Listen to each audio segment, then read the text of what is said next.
আসলে আওয়ামী লীগকে আমরা প্রাসঙ্গিক করতেছি, আওয়ামী লীগ প্রাসঙ্গিক করে না, আমাদের কিছু কিছু লোকজন প্রাসঙ্গিক করতেছেন। এত বড় ডিজাস্টারের পরে ফেরত আসাটা ক্ষমা না চেয়ে এটা দুরূহ অলীক হবে। রাজনৈতিক বিশ্লেষকদের মতে আওয়ামী লীগকে রাজনীতিতে ফিরতে হলে ১.৫ দশকের শাসন আমলের ভুল স্বীকার করতে হবে। কিন্তু আওয়ামী লীগের মনস্তাত্ত্বিক বিষয় যদি আমরা বিশ্লেষণ করি, আওয়ামী লীগ কি কোনো ধরনের ভুল স্বীকার বা অনুশোচনার জন্য প্রস্তুত? না, বরঞ্চ যারা জুলাই বিপ্লবে অংশগ্রহণ করছে তাদের ফাঁসির জন্য তারা এই যে রনি ভাই যেভাবে বলছে আয়োজন করতেছে, রনি ভাই বলছে যে বিমানবন্দরে লক্ষ লক্ষ লোক জড়ো হবে, ওরা বিদেশ থেকে আসবে, এটা দেখে হাসিনা আসবে। হ্যাঁ, ওই ওই ধরনের একটা ভাবনা ভাবতেছে। আপনি বলছেন অনুশোচনা।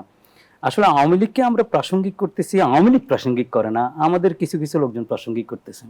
আমি আওয়ামী লীগের কারো মুখ থেকে শুনি নেই যে আমরা কালকে আসবো, পরশু আসবো বা এটা হয়েছে। মাঝে মাঝে তারা অনলাইনে কিছু কথাবার্তা বলে, টেলিফোনিক কনভারসেশন আমরা দেখতে পাই, বিভিন্ন মাধ্যমে যখন বলে এগুলো আসে, এগুলো এখন বন্ধ হয়ে যাচ্ছে অনেকটাই। আর লন্ডন আমেরিকায় কিছু আছে সরি, যারা পালিয়ে গেছে তারা কিছু বিবৃতি দেয়, এর বাইরে তো আমি কোনো কিছু দেখি না। আর এত বড় ডিজাস্টারের পরে ফেরত আসাটা ক্ষমা না চেয়ে এটা দুরূহ অলীক হবে। আবার পাশাপাশি আরেকটা ভার্সন মানুষ বলে, যে যারা রাজনৈতিক বিশ্লেষক তারা বলে মানুষ ভুলে যায়। যেমন ধরুন, আমরা ৭১ সালে যারা স্বাধীনতা যুদ্ধে প্রাণ দিয়েছে, অত্যন্ত নিরীহ কৃষক শ্রেণীর, আমি এইভাবে উদাহরণ দিই, ছেঁড়া গেঞ্জি, পায়ে জুতো নেই, হাড্ডিসার দেহ, রাইফেলটাও তার চেয়ে বড়, এই ধরনের লোক তো শহীদ হয়েছে, যুদ্ধ করেছে, আমরা তাদেরকে ভুলে গেছি। ৯০-তে ডক্টর মিলনের মতো আরো আরো যারা আছে, তাদেরকে আমরা ভুলে গেছি। ২৪টা তো আমরা ভুলে গেছি। তো এই ভুলে যাওয়া কালচারের কারণে, যেমন এই যে এখন আর ২৪-এর শহীদদের কথা কেউ বলে না, মুগ্ধের কথা বলে না, স্নিগ্ধের কথা বলে না, আমার রংপুরের আবু সাঈদের কথা বলে না। আমরা না বলতে বলতে এগুলো ভুলে যাই। ভুলে যাওয়ার কারণে মানুষ মনে করে যে এই হত্যা, এই জঘন্যতম অপরাধ, হেলিকপ্টার থেকে গুলি, তারপর এরও আগে এই যে র‍্যাব দিয়ে খুন, জখম, নারায়ণগঞ্জের হত্যা বলেন, যাচ্ছে তাই অবস্থা ছিল, এগুলো তো আসলে ভুলেই গেছে, বিচারও হচ্ছে না। নারায়ণগঞ্জের এই ৭ খুনের এদের ফাঁসি হলো, কিন্তু এখনো এক্সিকিউশন হয় না। রসুখার ১৮ বছর আগে ফাঁসি হয়েছে, এক্সিকিউশন হয় না।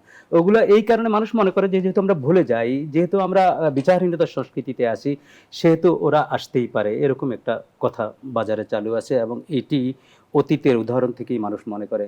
আমি যেটি মনে করি সেটি হচ্ছে ৪০ বছর আগের ধ্যান ধারণাকে বিচার করে, মানুষের মনস্তাত্ত্বিক বিষয় যদি ৪০ বছর আগে যা ছিল তা বিচার করে বর্তমান সময়ে দাঁড় করিয়ে আমরা যদি এটা তুলনা করি তাহলে ভুল হবে। কারণ এই সময়টা পাল্টেছে। রনি সাহেব যে বলছেন, রনি ভাই তো অনেক ভালো কথা বলেন, সুন্দর কথা বলেন, গুছিয়ে বলেন যে এআই এর জামানা এখন। এই জামানায় এসে যদি আপনি অ্যানালগাস যুগের কথা টেনে, যদি ৭৫ সালের পর ৮১ সালে আসলেন, ৮০-৯৬ সালে ক্ষমতায় গেলেন, ২১ বছর, সেই জামানা অ্যানালগাস ছিল, এখন ডিজিটাল। ডিজিটালের এগুলো তরতাজা থাকে। দেখেন এখন কিন্তু ২০ বছর আগের জিনিসও মানুষ নিয়ে আসে, কে কি কোথায় কি কথা বলছে, ১৫ বছর আগেরটাও নিয়ে আসে, অর্থাৎ আপনার ফটো কাট করে। অর্থাৎ মানুষ এত স্মার্ট হয়েছে, আমাদের চেয়ে জেনারেশন তো স্মার্ট। সেই স্মার্ট জেনারেশনে এগুলো ভুলানো খুব কঠিন হবে বলে আমি মনে করি। ১৪০০ খুন, তাজা খুন এবং নিরীহ মানুষ খুন, ৩০,০০০ পঙ্গু, ওরা তো আরো ২০-৩০ বছর জীবিত থাকবে। তো ওই ৩০,০০০ আর ১৪০০ এদের পরিবারও তো অ্যাটলিস্ট জীবিত থাকবে। এক মায়ের ডাক কিন্তু কাঁপিয়ে দিয়েছে পুরো আওয়ামী লীগের আমল আন্তর্জাতিকভাবে। তারপরে আন্তর্জাতিক একটা তদন্ত সংস্থার তদন্ত রিপোর্ট আমাদের এখানে আছে, সারা পৃথিবীর কাছে আছে, যত হিউম্যান রাইটস অর্গানাইজেশন আছে তাদের কাছে। সবকিছু ছাপিয়ে এখন কেন শেখ হাসিনার দেশে ফেরা আলোচনায়